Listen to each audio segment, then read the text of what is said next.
Happenstance is a way of describing consequences of a chance encounter, which are at the core of the exhibition. The main idea, I guess, is contingency. This whole idea that stuff happens.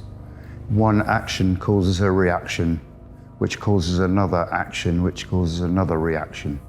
It's about taking the ego out of the works.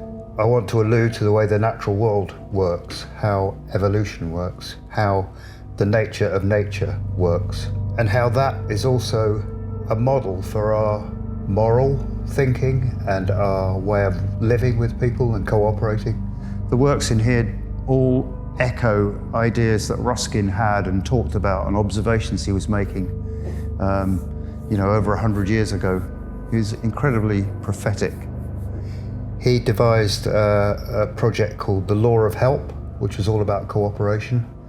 And he used mineralogical metaphors and ideas from the natural world to illustrate this as to how cooperation is far better than isolation. So in many ways, given where we are now with Brexit, he was really well ahead of his time. He was also one of the first environmentalists. He understood the importance of place and protection of place. Most of the people I admire have this they have this link of using the natural world as a metaphor, as a school, from which we learn how to live, in which we learn how to think and how to apply ideas. He got involved in lots of campaigns.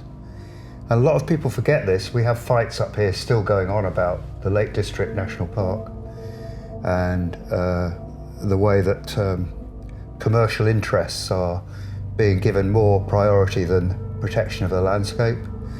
And they kind of quote, when they choose to, they quote all the cultural heroes from this area, like Wordsworth, Ruskin, Coleridge, etc.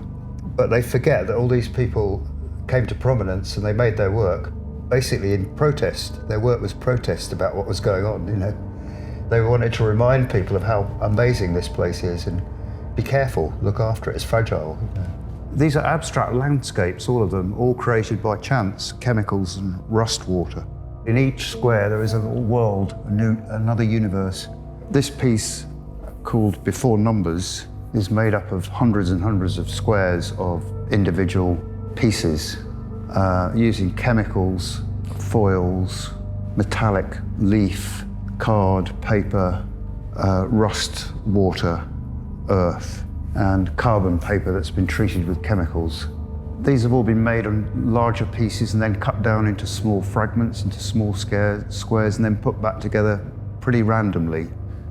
So it kind of celebrates the chaos, but tries to impose some kind of order on it as well. It's about this dichotomy between control and measuring that we seem to need all the time to understand the world, and the actual natural chaos of what goes on.